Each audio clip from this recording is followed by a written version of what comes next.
박서건 앵커, 네. 자, 영화에서 흔히 볼 수 있는 바로 저 사진인데 어떤 뜻인가요? 네. 흔히 머그라고 하면 손잡이가 큰 잔, 머그잔을 생각하실 겁니다. 하지만 머그는 18세기 미국에서 유행한 얼굴의 속어를 뜻하기도 하는데요. 우리말로 하면 낯짝 정도로 해석할 수 있습니다. 정식 명칭은 폴리스 포토그래프입니다. 법 집행기관이 피고인의 사진 기록을 보유해 지속적으로 피해자를 식별하기 위해 촬영하기 시작했는데요. 1888년 프랑스 경찰에 의해서 범죄자 사진 촬영 과정이 표준화된 것으로 알려졌습니다. 현재 머그샷은 범죄자의 신원을 목격자나 피해자로부터 확인하기 위한 목적으로 경찰서 유치장이나 구치소, 교도소에 구금하는 과정에 이름표나 수임번호를 들고 촬영합니다. 흔히 보시는 것처럼 정면과 측면을 촬영하죠. 과거에는 이 배경의 키를 알 수 있는 눈금을 표시해뒀었는데 현재는 입감자가 수치심을 느낄 수 있다는 지적에 따라 무색 배경에 찍는 것으로 전해집니다. 범죄자나 용의자의 얼굴, 신상 등의 공개가 까다로운 우리나라와 달리 미국은 용의자의 얼굴 공개가 비교적 자유로운데요. 미국은 정보자유법에 따라 범죄의 종류, 피의자의 국적과 관계없이 경찰에 체포될 경우 머그샷을 촬영하고 공개합니다. 그렇다면 재판에서 최종 무죄 판결이 날 경우 폐기되느냐? 그것도 아닙니다. 재판 전 피의자 신분으로 찍는 사진은 그대로 보존됩니다. 이렇다 보니 미국에서는 유명인들의 머그샷을 공개하는 홈페이지가 따로 운영될 정도입니다. 머그샷이 공개된 유명인 중에는 교통법 위반으로 체포된 마이크로소프트 창업자 빌 게이츠가 있고요. 또 마약 투약 등으로 머그샷을 찍은 영화 아이언맨의 주인공 로버트 다우니 주니어 등이 화제가 되기도 했죠. 한편 머그샷이 공개돼 섹시한 범죄자로 인기를 끈 한 남성은 감옥에서 모델 에이전시와 계약이 체결돼 인생 역전을 이루는가 하면 중국에서는 머그샷에 찍힌 모습이 너무 예뻐서 네티즌들이 공유하는 바람에 결국 자수를 하게 된 이색 사례도 있습니다.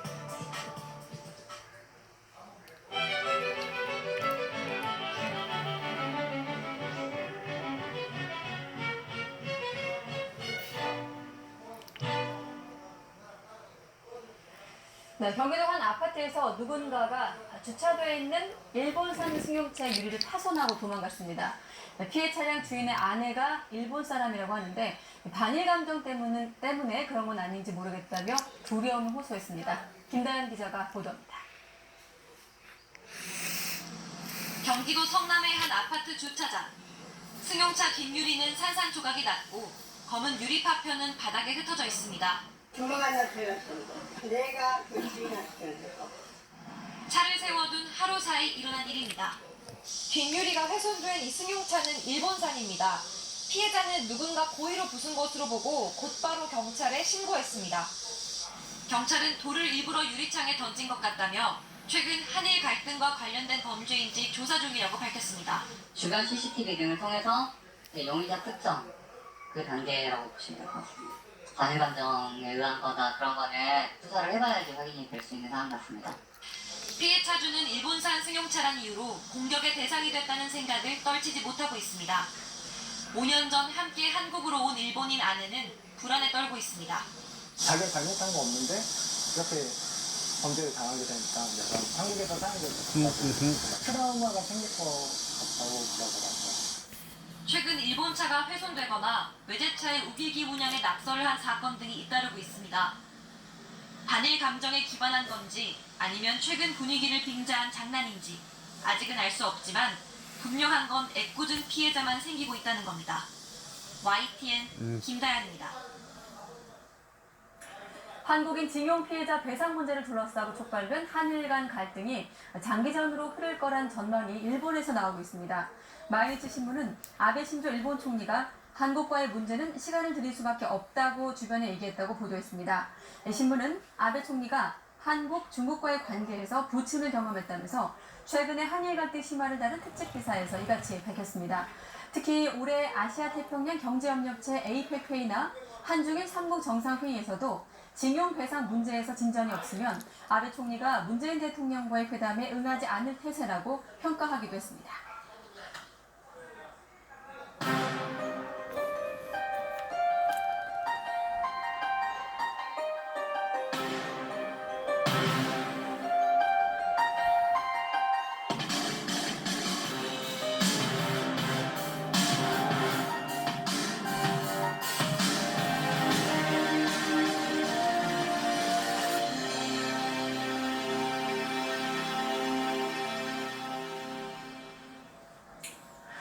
네, 오늘 여야 원내대표가 회동을 갖고 오는 6일 금요일에 조국 후보자에 대한 인사청문회를 열기로 합의를 했습니다.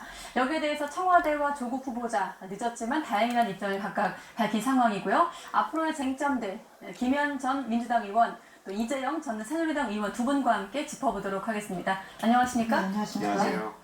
한번 찾아봤더니 8월 9일에 장관 후보로 지명이 됐더라고요. 조국 후보자. 오늘이 9월 4일이니까 한 달여 만에 인사청문회를 열기로 합의가 나왔습니다. 좀 그동안의 진통 과정도 두 분 다 지켜보셨을 텐데 일단 어떻게 평가하십니까? 날짜가 잡힌 것에 대해서? 일단은 청와대나 저희 이제 합의된 것에 대해서는 다행스럽게 생각하고요. 국민들이 사실은 기자간담회를 통해서 직접 보신 분들은 많은 의혹이 해소됐다라고 보지만 기자간담회를 직접 보지 못했던 국민들이 언론을 통해서 봤을 땐 또 뭔가 있는 것 아니냐라는 의혹을 갖게끔 만들어진 보도가 굉장히 많이 양산이 됐기 때문에 네. 이번 이제 만시지탄입니다. 사실은 2일, 3일 개최됐어야 되는데 자유한국당이 갖은 이유를 들어서 어쨌든 청문회를 보이콧을 했었고요. 그다음에 가족 청문회로 가려고 했던 부분에 대해서는 저희 더불어민주당이 동의할 수가 없었기 때문에 지금 이제 오늘 합의를 통해서 그 증인 없이 6일 당일 날 이제 인사청문회를 개최된 점에 대해서는 국민의 알 권리를 보장해주는 차원에서 정치권이 대승적 차원에서 합의가 됐다라고 평가할 수 있겠습니다. 네, 아무래도 그 대통령이 제시했던 재송부 시한이 6일로 잡힌 것과 이번 청문회 합의가 좀 연결된다고 보십니까? 그렇죠. 6일에 이제 재송부, 6일 자정까지 이제 네. 보고서를 보내야 되거든요. 예, 그런 부분에 있어서 6일날 이제 이 청문회가 다시 잡힌 것 같은데요. 저희 입장에서도 청문회가 다시 잡힌 것에 대해서는 참 다행이라고 생각을 합니다. 그리고 그 조국 후보자의 기자회견을 보고 물론 거기에 대해서 의혹이 해소됐다고 주장하시는 분들도 있지만 네. 그 회견을 처음부터 끝까지 보신 분들 중에서는 상당수가 오히려 의혹이 증폭됐다. 왜냐하면 거기서 조국 스스로가 얘기했던 나는 잘 몰랐다 아니면 아예 몰랐다라는 부분들이 워낙에 많았기 때문에 네. 그런 부분은 오히려 더 의혹을 해소해야 되지 않을까라는 청문회의 필요성이 지금 다시 한번 대두된 거죠. 그러면 오히려 조국 후보자의 기자간담회가 11시간에 걸친 그 기자간담회가 청문회를 좀 불러왔다 이렇게 보시는 거네요? 저는 그렇게 봅니다. 왜냐하면 기자회견 때 나왔던 여러 가지 주장들에 대해서 지금 거짓으로 드러나고 있는 부분들이 나타나고 있지 않습니까? 오늘 아침에도 동양대에서 나왔던 그 표창 관련해서 총장 표창 관련해서 이것이 거짓일 가능성이 굉장히 높다. 네. 유효됐을 가능성이 굉장히 높다는 부분이 나오고 있기 때문에 그런 부분을 해소하기 위해서라도 금요일에 청문회를 통해서 다시 한번 조국이 해명을 해야 될 거고요. 네. 또 기자회견과 청문회는 틀린 점이 있겠죠. 기자회견은 자신의 얘기를 하고 자신이 주장은 할 수 있으나 네. 그거에 대해서 위증죄는 아니거든요. 근데 청문회에서는 위증을 할 수가 없기 때문에 청문회에 나와서는 어떤 해명을 해야 될지 그리고 불과 월요일에 했던 게 오늘 어제 해서 각종 의혹이 다시 나오고 있는데 그거에 대한 해명을 분명히 국민들이 지켜볼 거라고 생각합니다. 네, 역시나 시각차가 보이는데 앞서 청와대는 기자간담회를 통해서 조국 후보자가 그동안의 의혹에 대해서 해명을 했고 이런 표현을 썼거든요. 좀 반박하실 대목도 네, 있으세요? 바로 이 대목만으로도 네. 청문회가 열리기를 잘 됐다고 보는 건데요. 동양대 총장의 표창장, 그러니까 총장상을 받은 바가 없다, 유죄될 가능성이 있다라고 얘기를 하셨지 않습니까? 상에 대해서요. 오늘 아침에 나온 얘기. 예, 그 뒤에 이미 그 동양대에서 해명을 했는데요. 그러니까 자료가 없으므로 확인이 불가하다. 총장 명의가 찍혀 있는 겁니다. 근데 표창장은 있습니다. 무슨 말씀인지, 그러니까 총장상은 없습니다. 이 학생이 받은 거는 왜냐면은 이 학생이 영어 영재센터에서 초등학생을 영어를 가르쳤기 때문에 총장상이 아니고요. 표창장입니다. 그리고 총장상은 진리상, 성적 우수상, 공로상, 봉사상 이렇게 되어 있습니다. 표창장이 있는 겁니다.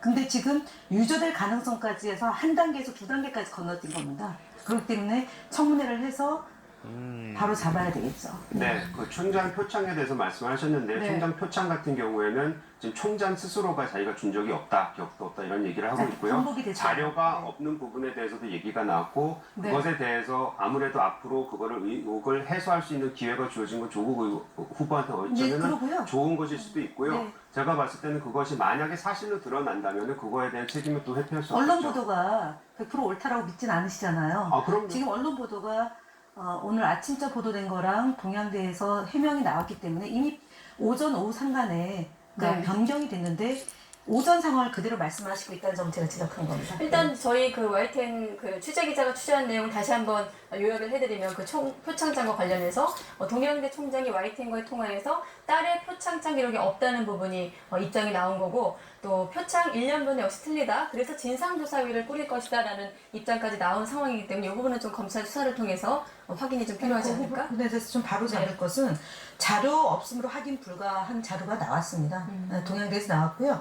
이 동양대 총장께서는 사실은 한국교회 언론의 회장으로 계시고요. 이분은 26일 날 지난 조국 후보자님 조국을 위해서 조국하시죠라는 논평에 참여를 하신 분입니다. 그래서 제가 말씀드린 건 뭐냐면은 이 총장상이라는 것은 없을 수 있습니다. 표창장이고요. 발행하는 이 주체가 다른 거기 때문에 기억이 없다, 우리가 주지 않았다라는 얘기와 이 표창장을 받은 것은 명백하게 표창장을 받은 겁니다. 네.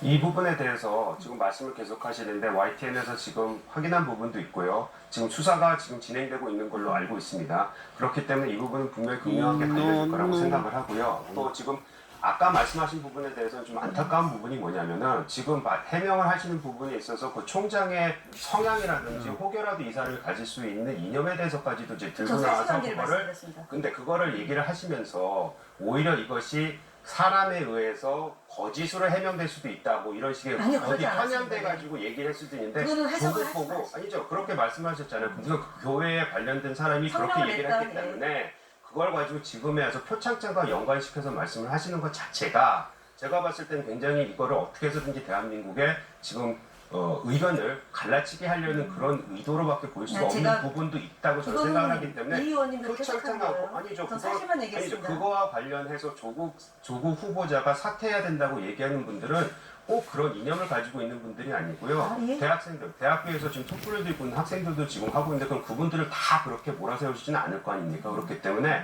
후보자 보고 사퇴하라고 얘기했던 네. 부분에 대해서는 그렇게 이념적으로 갈 필요는 없다고 사실관계를 생각을 합니다. 소개해드렸습니다. 예, 너무 예민하시네요. 표창장과 관련된 부분은 조국 후보자도 앞서 그 사무실에서 조금 전에 기자회견을 열었거든요. 받은 것을 확인했고 사실을 밝혀달라고 요청했다라는 얘기가 나왔기 때문에 두 분 다 언급한 대로 좀 수사 과정이라든지 또 진상조사위도 꾸렸다고 하니까 좀 결과를 지켜보도록 하겠습니다. 자, 일단 날짜가 잡혔고 지금 보면 6일이라는 시간이 6일로 이제 날짜가 잡혔고 오늘도 거의 지금 오후 4시가 넘겼기 때문에 하루 반 정도 남은 시간입니다. 준비 시간은 좀 충분하다고 보십니까? 이미 그러니까 조국 내정자와 관련해서는 네. 내정자가 임명되기 전부터 내정을 하지 말아야 된다. 뭐 물론 그 이전으로 넘어가면은 민정수석에서 사퇴해야 된다는 얘기를 줄기차게 했었고요. 그러니까 8월 9일 날 내정되기 전부터 조국 그 장관 내정자에 대해서는 수많은 의혹을 제기했던 거고요. 지금 3주가 넘도록 뭐 70만 개 이상의 기사가 쏟아졌기 때문에 준비가 부족하다거나 저는 뭐 그렇게 보지는 않습니다. 그리고 어저께 특히 야당 청문위원들이 별도의 기자 간담회를 통해서 섹션을 세 섹션을 나누어서 3시간가량 기자 간담회를 했기 때문에 뭐 내용 준비가 부족했다라고 얘기하는 것은 제가 안 맞고요. 이미 뭐 합의가 된 거기 때문에 6일 날 당일날 해도 충분하지 않을까 싶습니다.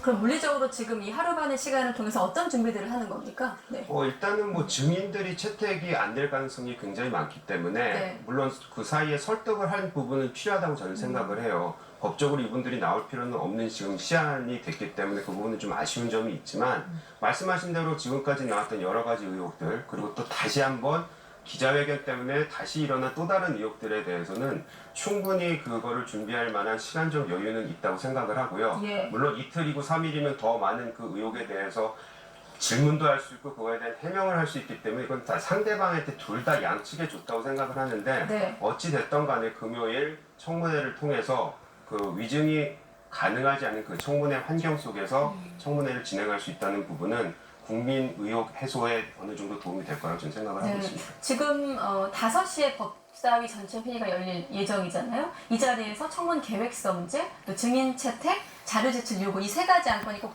통과되어야 된다고 들었거든요. 아무래도 이 중에서 증인 채택 부분이 조금 쟁점이 될까요? 오늘 상황에서? 증인 없이 청문회를 치르기로 이미 여야 원내대표가 합의를 했기 때문에 물론 바른미래당이 어떻게 나올지를 좀 봐야 되겠지만 증인 문제를 가지고 논란이 있지는 않을 거라고 이 생각합니다. 부분은 어떻습니까? 앞서 이인영 대표가 증인 문제를 백지 상태에서 진행할 수 있다고 했는데 이 백지 상태라는 건 어떻게 해서 제가 직전에 언론 보도로는 증인 없이 하루에 개최키로 했다라고 나경원 원내대표가 기자간담회를 하는 걸 통해 하는 네. 내용을 보고 왔기 때문에 예, 그것으로 지금으로는 예. 현실적으로는 증인이 없는 것으로 그리고 예를 들어서 지금 5일 안에 송달을 해야 되겠 송달을 하고 돼야 되기 때문에 증인 그 중에 뭐 본인이 굳이 나오겠다는 사람이 없는 한에는 그러니까 합의해서 진행할 수 있는 것은 아닌 걸로 지금 알고 있거든요. 네.